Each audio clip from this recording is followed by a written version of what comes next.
இந்த அம்மனை பத்தி கொஞ்சம் சொல்லுங்க. இப்ப நேத்து நீங்க பார்த்ததுக்கும் இப்ப பாக்குறதுக்கும் நிறைய வித்தியாசம் இருக்கும். கண்டிப்பா. இப்ப நேத்தி பாத்தீங்கன்னா இந்த இடத்துல சக்கரங்கள் எல்லாம் போட்டிருந்தாங்க. நேத்தி பார்த்ததுக்கும் இன்னைக்கு பார்த்ததுக்கும் நிறைய வித்தியாசம் இருக்கும். இப்ப நேத்து வந்து இந்த இடத்துல என்ன பண்ணிருந்தோம், சக்கரங்கள்லாம் வரைஞ்சிருந்தோம். ஆமா.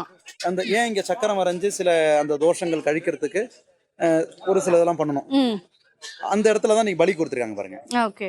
இந்த இடத்துல வந்து அம்பாளுக்கு முன்னாடி நேத்தி வந்து ஹோமம் பண்ணோம். ஆமா. ஏன் இந்த இடத்துல வந்து அந்த மாதிரியான ஒரு விஷயத்த நாங்க சூஸ் பண்ணோம். எவ்வளவு கோயில்கள் இருக்கு, கண்டிப்பா எவ்வளோ இது சம்பந்தப்பட்ட ஆலயங்கள் இருக்கு. அதுல ஏன் நம்ம வந்து எட்டுக்கை அம்மன் கோயில் கொல்லிமலைங்கிறத ஒரு விஷயத்த நம்ம வந்து தேர்ந்தெடுத்தோம் அப்படின்னா, அதுல வந்து பார்த்தீங்கன்னா அந்த அம்பாளுடைய சொரூபமே வந்து பார்த்தீங்கன்னா அஷ்டபுஜங்கள் இருக்கும். அஷ்டபுஜம் அப்படிங்கிறது 8 கைகள் இருக்கிறது. அம்பாளுடைய தலையில வந்து சிரசுல வந்து பார்த்தீங்கன்னா மண்ட ஓடு இருக்கும். ஒரு கையில வந்து பார்த்தீங்கன்னா அந்த கிண்ணம் வச்சிருப்பாங்க, இன்னொரு கையில வந்து ஆயுதங்கள் இருக்கும். அப்ப இந்த இடம் வந்து பார்த்தீங்கன்னா ஒருத்தவங்களை அழிக்கணும்னு நினைச்சு பூஜை பண்றாங்கல்ல, தவறான பூஜைகள் பண்றாங்க இல்லையா, அதுக்கு பலி கொடுக்கறாங்க, என்னென்னமோ பண்றாங்க.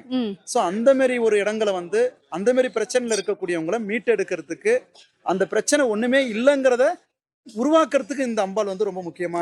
அம்பாளுடைய பேரு சொல்ல முடியும்? இந்த அம்பாளுக்கு வந்து ஒரு சில பேர் என்ன சொல்லுவாங்கன்னா வனபத்திர காளிம்பாங்க, ஒரு சில பேர் என்ன சொல்லுவாங்கன்னா மயான வனக்காளி அப்படின்னு சொல்லுவாங்க.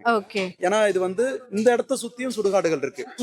அதே மாதிரி அம்பாள் இருக்கிறது வந்து பார்த்தீங்கன்னா அந்த மண்ட ஓடு இதெல்லாம் வச்சு அந்த மண்ட ஓடையே மாலையா இவங்க வந்து அணிஞ்சிருக்கிறதுனால மயான பூஜையில ஒருத்தவனை அழிக்கணும்னு பண்ணக்கூடிய பூஜையில அதுல பாதிப்புல இருக்கக்கூடியவங்களை மீட்டு எடுக்கிறதுக்கு இந்த அம்பாள் வந்து ரொம்ப அனுகிரகம் கொடுக்கக்கூடியதா இது வந்து காலங்காலமா சொல்லியிருக்காங்க.